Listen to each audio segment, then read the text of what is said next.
A graça e a paz de nosso Senhor Jesus Cristo esteja contigo. Me chamo Roberto Wagner, sou casado, tenho um casal de filhos, tenho uma netinha de 2 anos e 5 meses. Hoje sou membro da Igreja Batista da Lagoinha, em Belo Horizonte. Nasci em um berço católico, não frequentante. Em 2006 vim a conhecer realmente a Cristo. Então tive essa mudança, já estava com quase 50 anos. Durante esse período meu no catolicismo, andei pelo lado do espiritismo. Eu vou estar falando um pouco sobre tudo que passou na minha vida antes de Cristo e depois de Cristo. A minha mudança, depois da minha conversão, quem eu sou hoje. Então vamos entender um pouquinho. Então no período que eu estava no catolicismo, eu passei um tempo sendo devoto de São Judas Tadeu. Eu todos os dias, todo dia 28, melhor dizendo, todo dia 28 de cada mês eu estava na igreja. As pessoas têm em homenagem, em dedicação ao voto como santo, né? Então passei muitos anos fazendo isso, apesar de não ser frequentante à igreja. Uma época desse período que eu frequentava, buscava um pouquinho mais, não que seja o local correto, mas buscava um pouco mais de Deus. No meu trabalho, um amigo lá me mostrou um livro, o Evangelho segundo o Espiritismo. Eu achei interessante porque ali, esse livro pega partes da Escritura Sagrada, alguns versículos, interpreta conforme o seu líder, Allan Kardec. Então, como tinha esses versículos da Palavra de Deus, eu coloquei credibilidade nesse livro, nessa religião. E passei a ler e li todos os best-sellers dessa denominação kardecista. Então aquilo eu fortaleci nessa caminhada. E fui andando durante um bom tempo. Depois disso passei para o Umbanda e Candomblé. As duas denominações são separadas completamente uma da outra. O kardecista é o que se fala mesa branca, que como pega parte da Escritura Sagrada, o outro é terreiro, o outro é trabalho. E para mim ter essa firmeza que o kardecista era a realidade, que prega que nós temos a reencarnação, vamos nos purificando cada vez mais, até um dia será, como nós falamos, bate o martelo, vem um juízo. Aí sim, os que se purificaram vão para um lado, os outros vão para o outro. Então, nesse período que eu estava no kardecista, no livro principal que eu li sobre o kardecismo, que dá base para a reencarnação, está em Mateus 17, 10 a 13, que diz: e os seus discípulos o interrogaram, dizendo: por que dizem os escribas que que Elias venha primeiro? E Jesus respondendo disse-lhes: em verdade, Elias virá primeiro e restaurará todas as coisas. Mas digo-vos que Elias já veio e não o conheceram, mas fizeram-lhe tudo o que quiseram. Assim farão eles também padecer o Filho do Homem. Então entenderam os discípulos que lhes falaram de João Batista. Então o kardecista tem em mente que João Batista é o Elias que tinha que vir antes. Você pegando por esse texto, por esses versículos aqui, dá um entendimento realmente que Elias reencarnou, que ele voltou em João Batista, com o nome de João Batista. Porque no kardecista, o que é falado, a pessoa não volta com o mesmo nome, não volta na mesma, vamos dizer, função. Se hoje ele é filho, na próxima ele pode ser um pai para corrigir, para purificar, ou mesmo filho de novo, tudo. Então é mais ou menos esse é o segmento do kardecista. Então por essa passagem captar o entendimento de ser João Batista ou Elias, que tinha que vir, que Jesus afirmou que já tinha vindo. Mas só que lendo a Escritura depois que eu me converti, aprofundando mais na Escritura, né, porque eu li antes um pouco, aprofundando mais, eu encontrei onde tem explicação. O que Jesus quis dizer que ele já tinha vindo. E podemos afirmar com isso aqui que realmente não é a reencarnação de Elias em João Batista. É o que está em Lucas 1, 13 a 17. É quando o anjo diz a Zacarias que Isabel teria um filho, que seria João Batista, né? Eu vou focar no versículo 17, para a gente ter um entendimento do que Jesus falou naquela passagem. O 17, irá diante dele no espírito e virtude de Elias, para converter os corações dos pais aos filhos, e os rebeldes à dos justos, com o fim de preparar ao Senhor um povo bem disposto. Então você vê aqui que fala, ele virá diante, no espírito e virtude. Então Jesus estava falando que ele já tinha vindo em espírito e virtude. Realmente, falando de João Batista, que aqui fala do nascimento de João Batista, virá desse jeito, mas não que João Batista era o Elias. Para a gente estar tendo um entendimento melhor, tem versões que diz o seguinte: ele será mandado por Deus o mensageiro, que será forte, poderoso, como o profeta Elias. Então você já vê que aqui, como o profeta Elias. Não que João Batista era Elias. Agora, para realmente tirar toda, volto a falar de novo, toda a dúvida, quando eu li Hebreus 9, 27, que diz o seguinte: e com os homens está ordenado morrerem uma vez, vindo depois disso o juízo. Se a palavra de Deus diz morremos uma única vez e vem o juízo, não tem condições de falar que há reencarnação. Mas, tanto o kardecista como algumas denominações hoje trabalham com isso, com versículo isolado, ou com textos em pequeno isolado, e dá outro entendimento da Escritura Sagrada. Então, se a gente pega um versículo, seja, e dá uma interpretação sem ler a Escritura toda, vai colocar erro, engano. Então, por isso, nós temos que ler toda a Escritura, para a gente ter o entendimento, buscar outras passagens para completar, como eu mostrei para vocês aqui. Como o kardecista pega só de Mateus 17, 10 a 13, e fala que João Batista é o Elias, é um engano.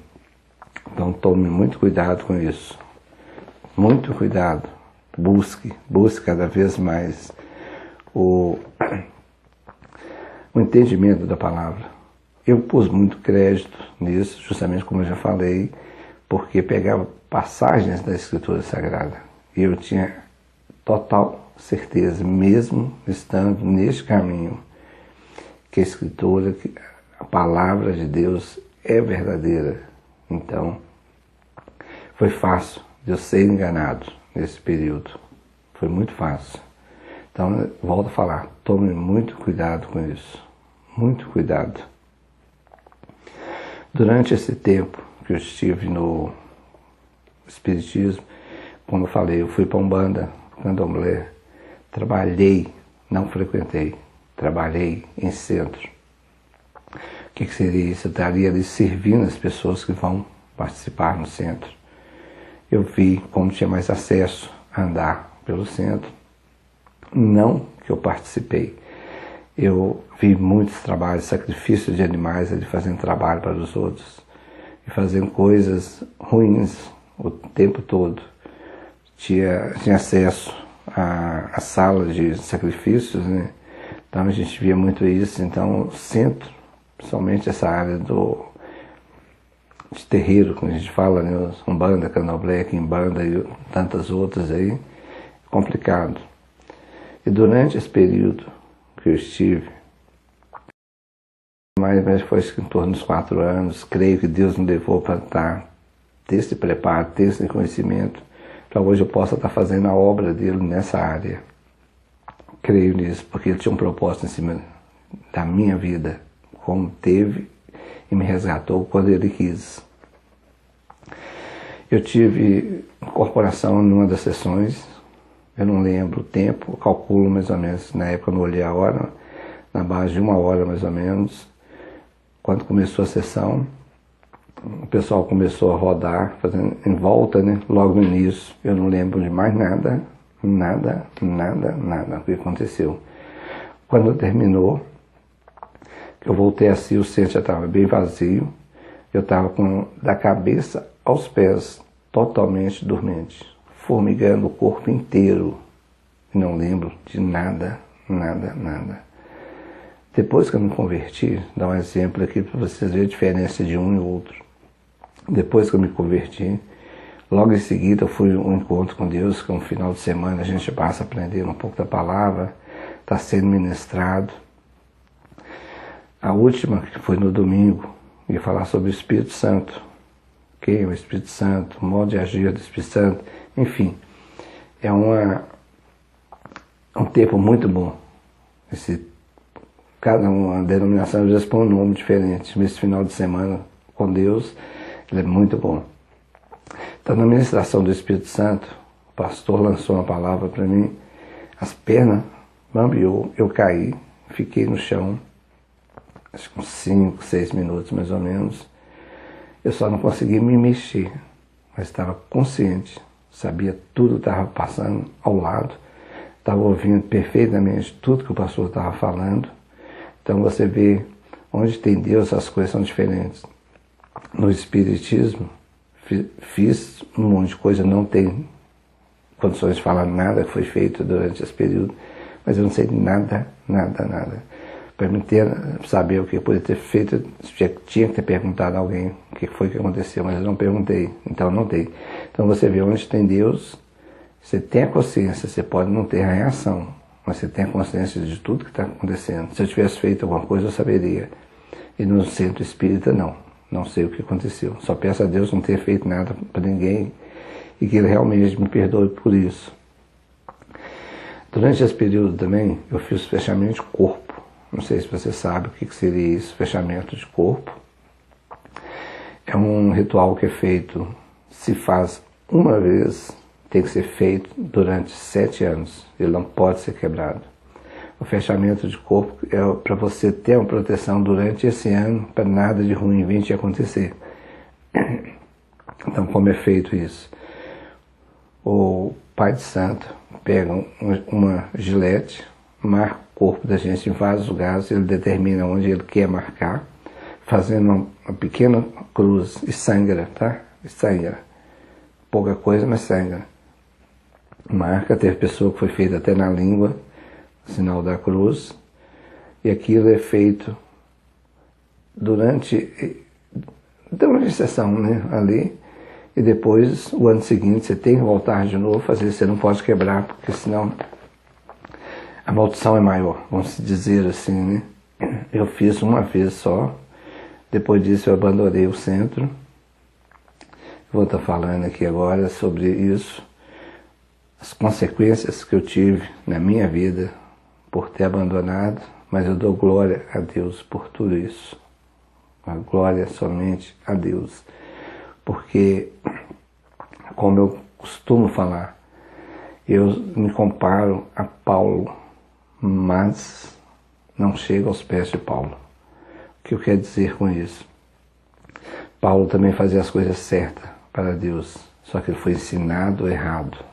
Ele cria em Deus, no Deus que ele creu quando estava escrevendo as Escrituras Sagradas, mas só estava em caminho errado. Quando ele teve um encontro com Jesus, ele saiu, como nós falamos, de 8 a 80, instantâneo. Não teve meio termo, não teve discussão, não questionou, simplesmente seguiu o caminho que Cristo colocou para ele fazer a obra de Deus. Então foi de um ponto ao outro. Eu também, quando eu saí do Espiritismo, saí do ponto que estava no Espiritismo, no caminho ali, fui para o outro ponto, que é o ponto de Cristo, o caminho verdadeiro. Então por isso que eu falo, me comparo a ele nesse sentido. Eu saí de um para o outro, sem discussão, não tive retrocesso, não terei, em nome de Jesus, porque hoje eu sei que eu estou no caminho certo, estou fazendo a vontade de Deus Pai, o verdadeiro, o único Deus. Eu já estava pensando em parar, sair desse caminho que eu seguia no Espiritismo. Teve um dia, eu saí do centro, fui namorar, que hoje é minha esposa.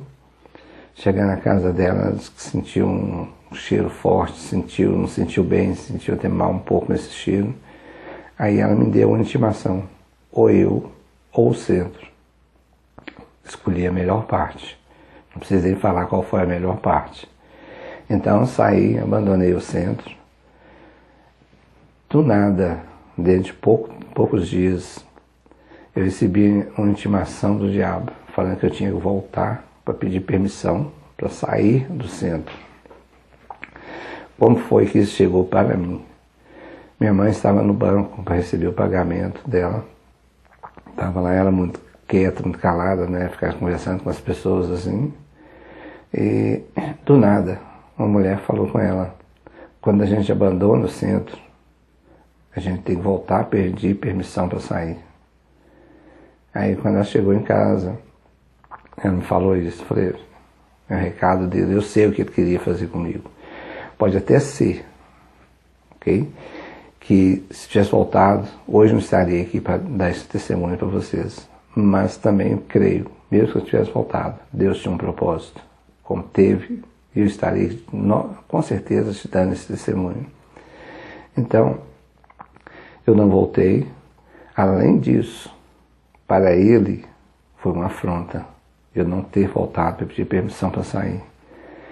E além disso também, eu falei com a minha própria boca, apesar que eu não precisava para fazer o que ele fez na minha vida e da minha família.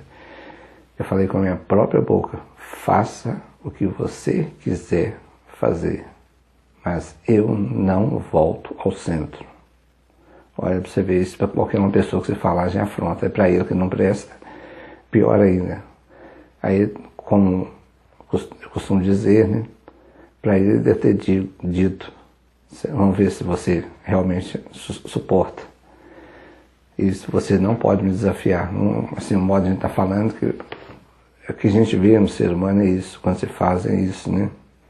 Aí, nesse caminhar todo aí de 94, quando foi isso, no começo do meu namoro, a 2006, 12 anos, eu digo sem nenhuma proteção, porque nesse período também ainda não tinha buscado a Deus sobre tudo isso. Nós fomos caminhando e as coisas acontecendo.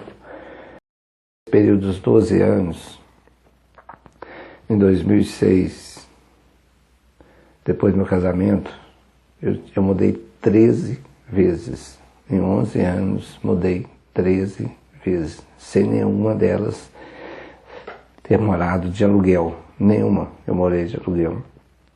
Quando eu me casei, fiquei 1 ano e meio, mais ou menos, na casa da minha sogra, esperando um apartamento sair, para a gente poder mudar. E durante esse período, fomos preparando, e mesmo assim o diabo já agindo em cima de tudo isso. Então, quando mudamos para o apartamento, começou aquele problema de mudança de casa. Então, eu não parei em local nenhum. Você pode ver, com 11 anos, não, né? Porque eu fiquei 1 ano e pouco, quer dizer, uns por 10 anos, mudei 13 vezes. Então, foi complicado esse período. Eu tive 2 apartamentos quitados. Um eu não considero, porque eu não tive perda dele. Porque foi o último apartamento que eu tive. Depois que minha mãe faleceu, minha irmã ficou com a casa. Depois que passou um certo tempo, ela falou: por que você não constrói aqui? Então eu vendi esse apartamento e moro nessa casa até hoje. Então esse eu considero que não foi perda. Eu consegui estabilizar porque Cristo estava no caminho, nessa passagem. Mas o outro apartamento que eu perdi, Eu, nesse negociado, vim de um passo para o outro, para uma dívida daqui, dívida dali. Saí de um apartamento bom, grande, um apartamento bom, grande, e peguei um outro pequeno. Nesse apartamento que eu peguei ele quitado, sem despesa nenhuma, é só fazer a escritura. Nesse apartamento eu morei 2 meses, simplesmente. Fui de novo para a dívida, de novo, em tempo de ter ficado quieto, mas era um agir do diabo em cima da nossa vida, fazendo o que eu queria, derrubando, destruindo. Então, foi um período complicado esses 12 anos, mas em tudo eu dou graças a Deus. Como diz Paulo, né? Tudo posso naquilo que me fortalece. Paulo, quando fala isso, é do sofrimento que ele passou. Voltando uns versículos antes, ele fala justamente de tudo que ele passou e finaliza. Tudo posso naquilo que me fortalece. Então hoje eu dou glória a Deus por tudo isso, que foi amadurecimento. Posso estar aqui hoje, dando esse testemunho para vocês, para você ver que é um mover de Deus, que é o agir de Deus na nossa vida. Então, nesse período dos 12 anos, foi um negócio muito complicado, mas não posso reclamar de nada. Não queria passar, não desejo isso para você, mas Deus tinha um propósito em cima de tudo isso. Tem e terá um propósito em cima de tudo nas nossas vidas. Nós temos que crer, obedecer e buscá-lo de coração. Em 2004, eu já tinha minha filha que nasceu em 2000, começando a frequentar a igreja católica. E assim, de vez em quando. Uma criança nessa idade, que nunca viu falar sobre isso, frequentar, a gente nunca tinha ido, a não ser para fazer o batismo dela, bebezinho. Começando a frequentar, eu vejo que já foi Deus agindo, usando ela. Por que eu digo ela? Apesar de que a Igreja Católica não segue a linha correta, o caminho correto de Deus. Mas por que eu digo que Deus estava usando ela nesse período? Como falei, começamos a andar, nesse aí a gente ia de vez em quando, com 5 anos e pouco, um pouquinho antes de a gente estar convertendo, entregando essa vida a Cristo. Ela começou a cobrar da gente para a gente ir à igreja com mais frequência, cobrando, nós não vamos à igreja hoje. Então foi essas coisas assim cobrando, então por isso que eu falo, Deus já estava mostrando a ela que nós temos que estar em comunhão com os irmãos, numa igreja.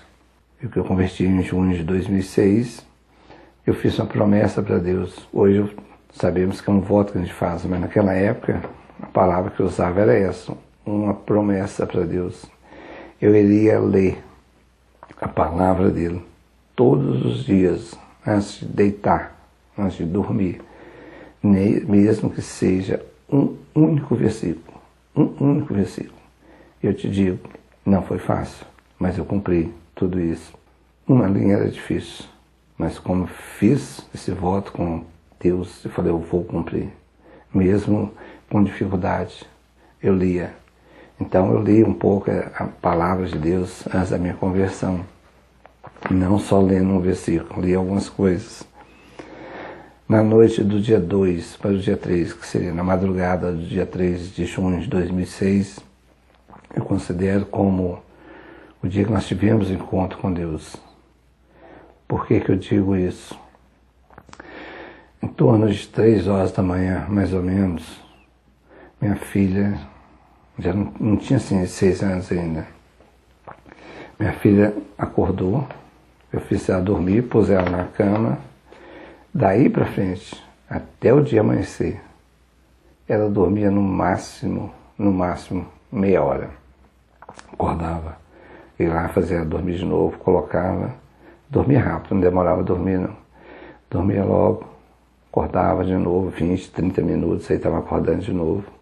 Quando foi 6 e pouco da manhã que ela acordou, minha esposa já estava nervosa com isso, levantou, eu achei que estava indo fazer ela dormir, começou a dar uns tapas nela, assustei com isso, levantei, fui lá, para não deixar fazer isso. Aí cheguei lá e falei, não, vai lá e olha, nossa filha lá, porque acho que eu machuquei ela, bater nela. Eu fui, olhei, não tinha nada. Ela já estava dormindo. Dormiu até 8 e pouco da manhã. Quando acordou, parecia que tinha dormido a noite toda. Não levantou cansada, não levantou com sono, não levantou nada. Então, aí eu entendi o que era esse acordar dela a noite toda. Foi o período que eu busquei a Deus, realmente. Foi depois dessa situação. Porque aí sim que eu fui buscar a Deus, entregar a nossa vida a Ele. Então eu considero como do dia 2 para o dia 3 de junho de 2006 foi o nosso encontro com Ele. Desse período, depois desse período, né, essa situação que houve lá em casa, eu busquei, eu tinha referência de pessoas que oravam, que eu tinha confiança, quando eu precisava de alguma coisa, a gente buscava, né, minha família, a gente buscava eles. É a mãe da esposa do meu irmão e a irmã dela. Elas estavam sempre orando pelas pessoas, ajudando nessa área espiritual. Então eu falei, vou procurá-la. E antes de eu procurar, que perto de casa, no sinal, quando eu parei, ela estava parada do lado, no sinal. Aí eu comentei com ela rapidinho o que aconteceu, que precisava que a mãe dela e a irmã dela me ajudassem nisso, a gente marcar um dia para a gente ir lá conversar, para ver o que seria feito. Ela falou, tudo bem. Você vê o que é o mover de Deus, o que é a obra de Deus. Ela conversou com elas falaram, tudo bem, abriram exceção. O que eu falo, abriram exceção? Porque as duas tinham parado de orar pelas pessoas. Não faziam mais isso. Mas como eu bem dizer, amigo e da família, elas abriram a exceção, fizeram essa oração, conversamos, explicou bastante sobre tudo isso. E aí sim, mover de Deus, como eu falei, elas voltaram a atender as pessoas novamente. Então, por uma situação, Deus usou elas e fez com que elas voltassem realmente para esse caminho que era delas, o dom delas, em orar pelas pessoas, orientar, conversar com as pessoas. Então, tudo tem um mover de Deus em cima. Eu, como eu falei, eu busquei eles para estar nos ajudando, né? Nos levando, tocando no entendimento. Depois disso, a esposa do meu irmão esteve lá em casa com algumas pessoas da igreja. Foi quando fizeram o apelo, nós fizemos nossa entrega, começamos a caminhar, eles frequentaram um bom tempo, nos mostrando, nos ensinando sobre a palavra de Deus. Então, isso é muito bom, esse caminho, volto a falar sobre isso. Se você está nele, você sabe o que é, mas siga em linha reta, em direção a Cristo. Nesse período todo, passamos por todo esse sofrimento, toda essa luta toda com isso. Como eu falei até agora nós tivemos encontro, uma nova vida, um novo caminhar, que é diferente do que eu estava antes. Agora, eu estava com Deus, eu que eu faço minha família, tá?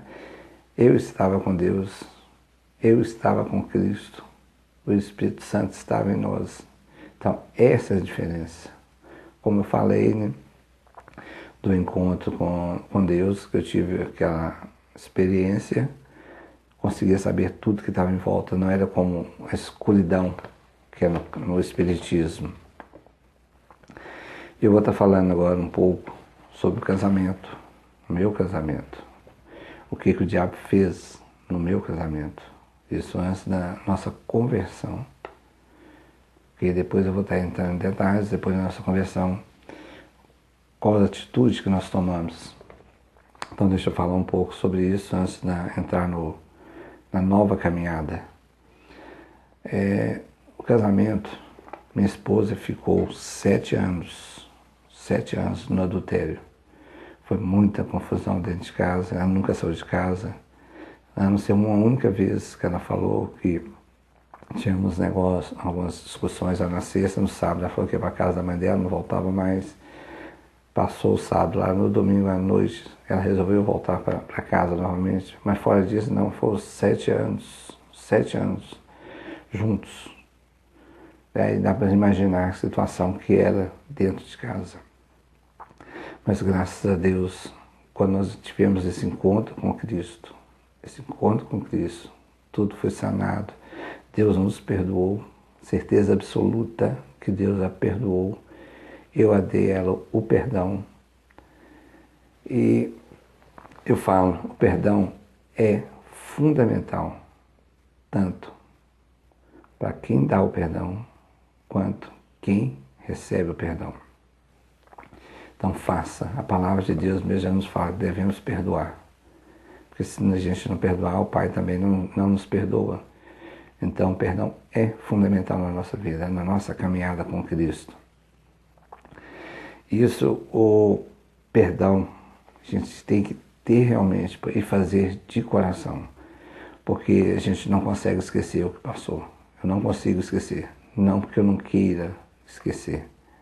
Porque é um marco, como eu estou aqui agora, falando com vocês, buscando para mostrar a glória de Deus na nossa vida, o mover de Deus na nossa vida. E também, o diabo, ele não deixa você esquecer. Ele não te deixa esquecer. Quando surge alguma oportunidade, ele quer te cutucar, para ver se realmente você deu perdão ou não.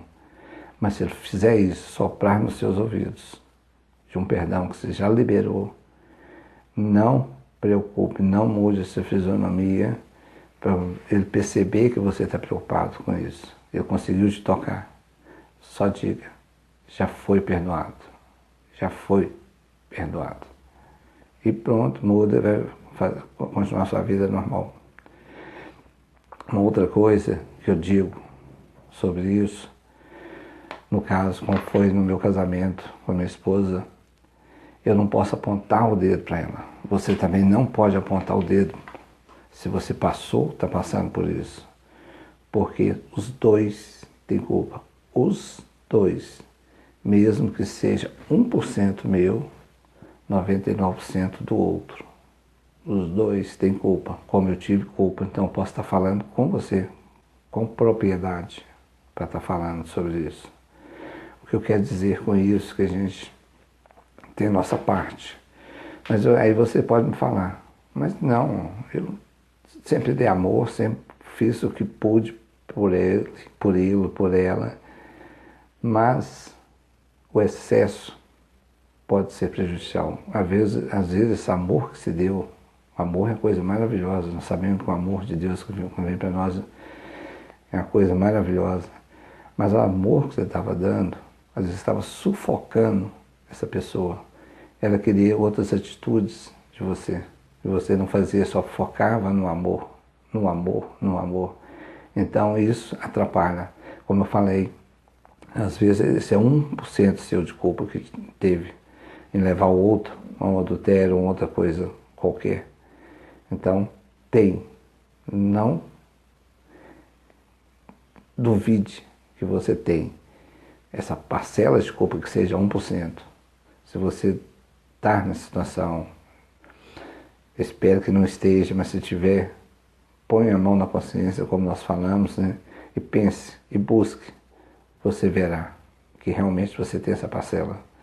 Nós, seres humanos, temos esse negócio de ter uma balança, medir. Ah não, o seu foi maior, foi 99%, o meu foi só 1%. Você é culpado por causa disso e disso. Não, não e não, volto a falar novamente.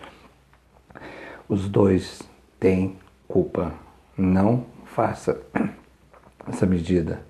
Porque Deus, quando vai nos julgar pelo pecado, Ele não vai falar, seu pecado foi maior do que o outro ali, então você vai ser mais condenado do que o outro. Não. Ok? Então tome muito cuidado com isso. E tenha em mente. Eu posso falar com propriedade, os dois têm culpa. Os dois. Aí, agora vamos entrar na nossa, realmente, conversão, como foi em junho, início de junho, que nós entregamos nossa vida para Cristo. Em julho, eu tive esse encontro final de semana, né, com Deus. Foi maravilhoso, com um mês e pouco. Decidi me batizar, mas como tinha um período de preparo, conhecimento, que é o batismo, tudo isso, em setembro eu precisei, com 3 meses. É outro ponto, quando eu falo que eu me comparo a Paulo, eu não tive distorção, eu não tive, será, devo, vou esperar, não. Eu sabia o caminho que eu andei, eu sabia o caminho que eu estou hoje.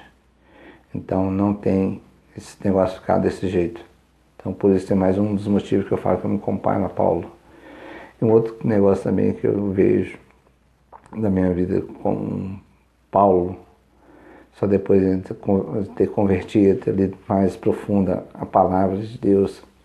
Eu quando estava no mundo, quando eu queria mentir o meu nome, eu usava o nome Paulo. Então eu tive esse entendimento. Já estava uma coisa ligada à outra. Então, essa é a diferença de tudo.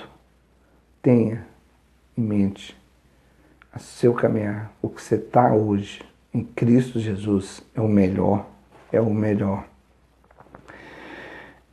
Então aqui depois nós nos convertemos, já tinha batizado, né? Estava nessa caminhada. Logo depois nós conhecemos a Cristo, entregamos essa vida a Cristo. Isso foi em junho, final de junho, começo de julho, não leio mais certinho. Eu tinha vontade de ter outro filho, só tinha uma filha, tinha vontade de ter outro filho. Minha esposa falou, vamos ter outro filho? Eu falei, vamos. Era a minha vontade de ter outro, mas naquela situação que a gente vivia não tinha condições. Eu creio também que era a vontade dela, porque ela mesma falou, vamos ter outro filho. Como falei, em junho, nossa entrega, julho nós decidimos isso, nossa primeira tentativa de ter um outro filho, ela engravidamos, né? Melhor dizer assim. Em agosto, ela engravidou e fomos nesse período todo curtindo tudo isso, a gravidez e maravilhas de Deus nas nossas vidas. Não porque o casal sempre quer ter um filho, uma filha, um casal de filhos mesmo. Mas como nós tínhamos já uma filha, Deus não podia dar um outro, a não ser um homem para nós. Então, eu vejo isso como o mover de Deus.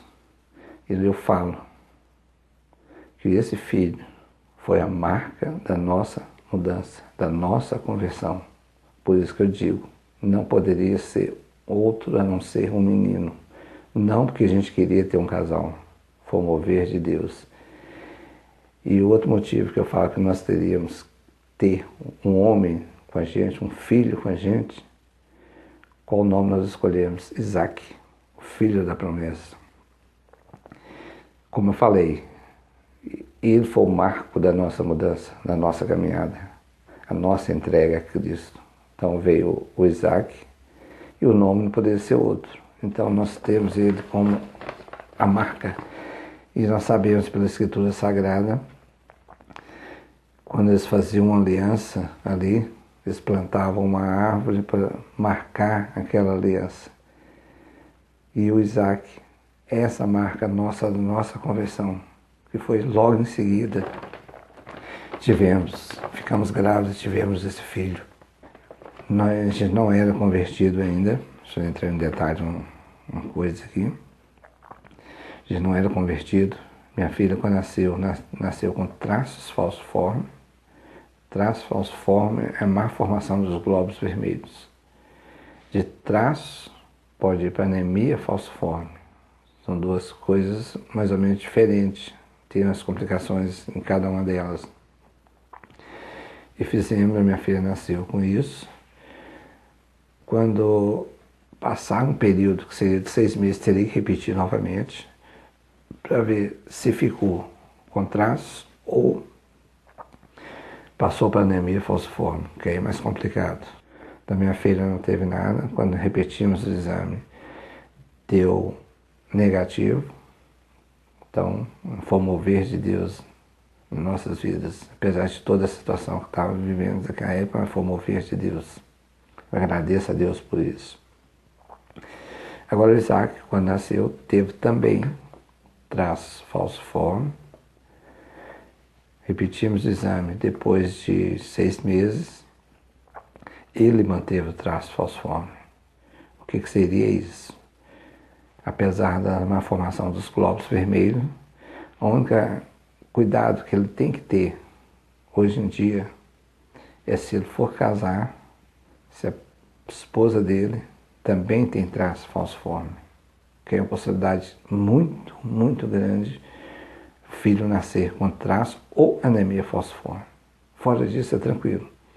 Eu tenho um sobrinho que mora nos Estados Unidos, ele nasceu com anemia falciforme, ele nasceu direto com anemia falciforme. Mas pelos estudos da medicina, até 7, 8 anos mais ou menos, que é o período crítico, depois já fica melhor.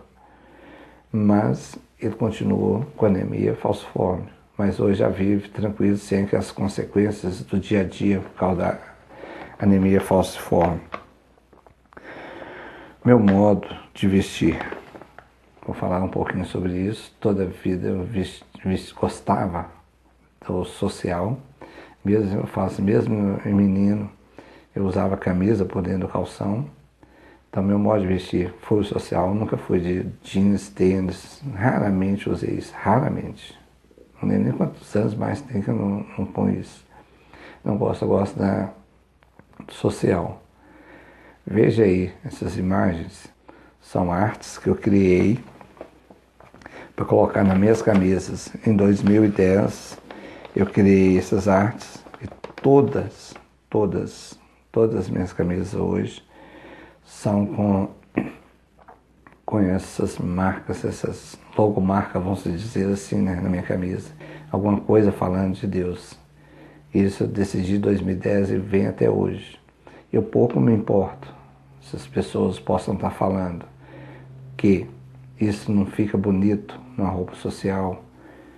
Apesar de que muitos acham esse mundo do jeito que está hoje em dia, que não deveria ter isso, né? Falando de Deus, nós sabemos como é que está o mundo hoje quando falam de Deus. Mas eu uso Deus de 2010 e vou usar até eu morrer. Quando morrer eu vou estar com uma roupa dessa indo para o caixão. Eles vão me colocar porque é as roupas que eu tenho. Então, eu me glorio com isso no sentido, porque eu estou levando a palavra de Deus. As pessoas indiretamente vão se dizer assim. Por que eu digo indiretamente? Porque às vezes eu estou andando na rua, eu percebo que a pessoa foca os olhos no que está escrito para ler o que está escrito aqui. Eu vejo que as pessoas fazem isso. Então, isso para mim é muito bom, que eu faço Deus ser glorificado indiretamente ou diretamente na vida das pessoas. Depois dessa caminhada, eu fui líder de célula, reunião de pessoas para falar da palavra de Deus.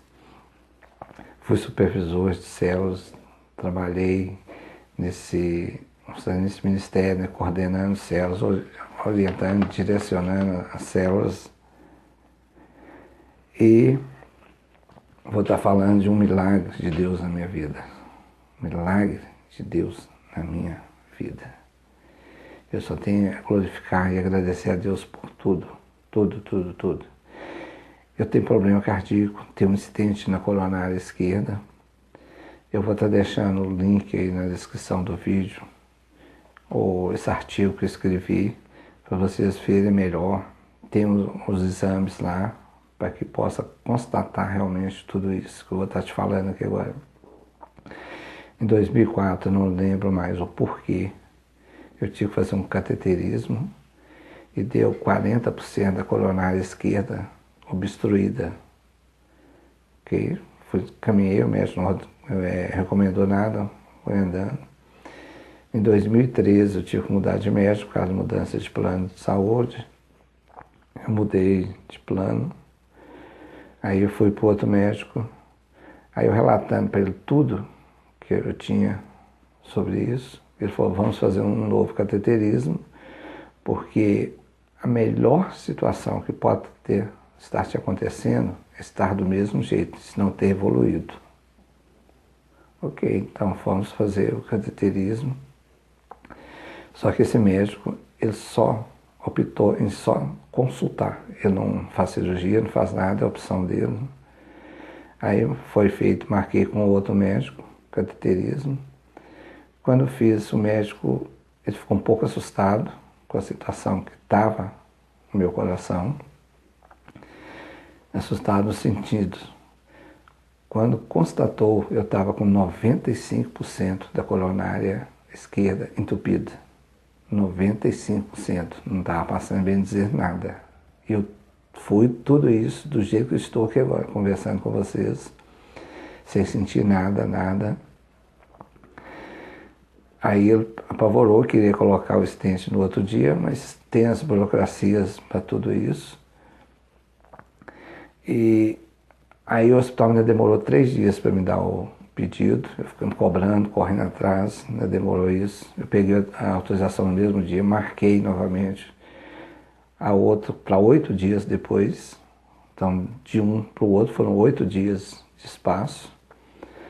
No dia de colocar o stent, foi colocado, deu 99% da minha coronária esquerda obstruída. Obstruída, quer dizer, não estava passando nada. E eu sem sentir nada, nada, nada. Então eu vejo que foi um milagre de Deus na minha vida, eu não ter nada. Com essa situação que estava naquela época. Né? E às vezes quando eu vou ao médico para alguma coisa, pergunta por causa do negócio da medicação, pergunta alguma coisa, eu comento isso. A primeira coisa que eles falam, você infartou? Eu falo, não, normal como estava aqui. Eu falo, isso é um milagre de Deus. Mas o médico não gosta de concordar com isso, com o milagre de Deus. Você vê que balança a cabeça, assim, meio confirmando o que é, e tudo, mas ele não fala. Só fala que realmente é uma coisa inexplicável, né? Na situação dessa, sem ter o infarto. Então, como eu falei, vou deixar o link aí, olha depois que lá eu detalho melhor sobre tudo isso.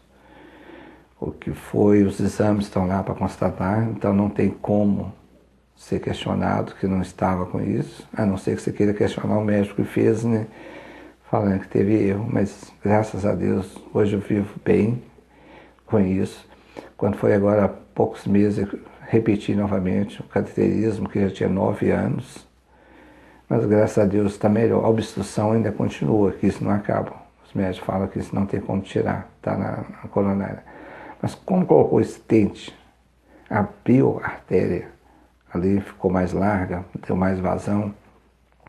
Hoje no cateterismo constatou 40% de obstrução. Voltou o que estava antes, porque a artéria foi aberta. Não que melhorou, a artéria foi aberta. Eu tomo medicação até hoje para ralear o sangue, para evitar dela venha complicar.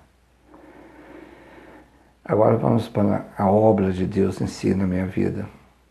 Em 2019, 2020, eu estudei no seminário de teologia, aprendi um pouco mais sobre a palavra. Eu recomendo a vocês que façam quando puder, muito bom. A gente não vai lembrar de tudo, mas quando precisar, o Espírito Santo vai nos lembrar. Mas é muito bom conhecer um pouco mais da palavra de Deus, um pouco mais. Isso é muito. E eu falo que quanto mais a gente aprende, a gente vê que nada sabe. Porque fala, não sabia que tinha isso, não sabia que era assim. Então, quanto mais aprende, mais a gente vê que nada a gente sabia da palavra. Aí, fui caminhando nesse período, tinha feito, formei em 2020. Quando foi em março de 2021, uma missionária amiga nossa, lá do Amazonas, na cidade, a Beira Rio, a 350 quilômetros de Manaus, ela começou a participar de uma rádio, de um programa, o Vem Louvar. Mais é louvores, mas tem mensagem, tem alguns comentários durante o programa. Ela me convidou para me levar uma palavra de Deus, uma vez por semana. Foram um período até bom, Depois passei para 2 vezes por semana. Hoje estou com 4 vezes por semana. Todos os dias que tem um programa, eles querem passar. Eles conseguem passar o programa para todos os dias da semana. Então, tem 1 ano e meio que eu tenho levado essa palavra lá. Tem 12 minutos para estar falando. Tem tema que às vezes eu tive que dividir, porque eu gosto de detalhar, explicar bem para que não haja dúvida. Quando foi agora abril desse ano de 2022, o pastor me convidou, porque ia criar um pequeno seminário lá no Amazonas, coisa de 3, 4 meses, seminário. Me convidou para dar aula nesse seminário. Eu aceitei, tenho trabalhado com eles. A princípio eu achei que seria somente uma matéria, mas eu já fiz 2, estou preparando a 3ª já. Então tudo está na mão de Deus, na glória para Deus. Tudo para a glória de Deus. Então eu tenho feito tudo isso aí, tenho me entregado cada vez mais a Deus para que eu possa estar fazendo a vontade dEle realmente, somente a vontade dEle, porque isso é importante, é o que me agrada. Eu sou da área da apologética, no seminário eu tive o dom, só foi mostrado porque eu já sabia qual era o meu dom, né? Eu tenho o dom de mestre. Eu gostava da apologética, que é a área que defende a Escritura Sagrada, a todo custo, defender a Escritura Sagrada, mostrando que ela é verdadeira. Então, estou aí hoje trabalhando, andando, caminhando, a presença de Deus e pedindo que me use cada vez mais para que eu possa estar fazendo a obra dele com toda excelência, porque ele merece. Então, esse é um pouco da minha vida. Estou deixando aí para vocês. Espero que vocês vejam também o relato melhor, né, desse milagre que eu tive. E eu tenho somente a agradecer a Deus. E peço a cada um de vocês, não saia deste caminho. É o melhor caminho. Luta teremos, aflições teremos, mas o final é certo, é com Cristo, é com Deus, é com o Espírito Santo da Nova Jerusalém. Isso que é importante para nós. Então fica aí esse meu testemunho, espero que possa ter te ajudado em alguma coisa, a te fortalecer, a crer mais. E volto a frisar que agora, se você precisa liberar o perdão, libere o perdão. Não importa que o mundo te chame de bobo, mas não seja bobo para Deus. E você vai fazer outra pessoa ficar feliz. Perdão é fundamental e é um peso que se tira das suas costas quando você libera o perdão verdadeiro. Um forte abraço no seu coração. Jesus te abençoe cada dia mais e que o Espírito Santo te mostre o caminho verdadeiro, como ele tem sempre feito.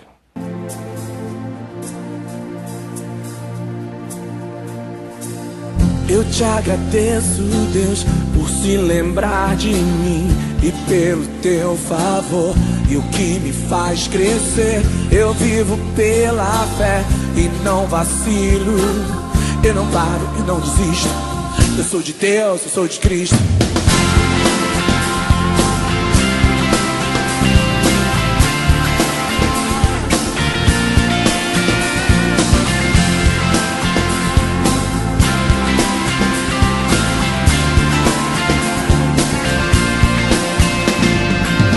Eu te agradeço, Deus, por se lembrar de mim e pelo teu favor.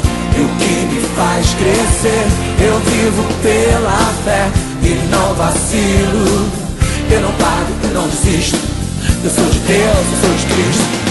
Você mudou a minha história e fez o que ninguém podia imaginar. Você acreditou, isso é tudo. Só vivo pra você, não sou do mundo, não.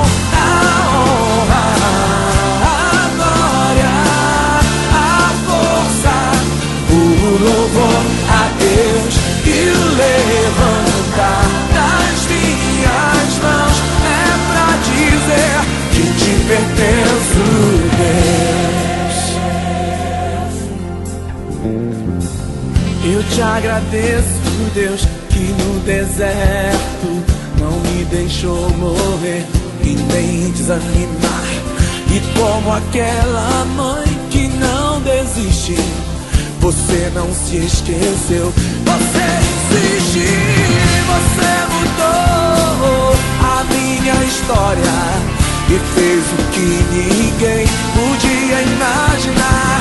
Você acreditou, isso é tudo, só vivo pra você. Não sou do mundo, não. A honra, a glória, a força, o louvor a Deus e o levantar das minhas mãos é pra dizer que te pertenço, Deus.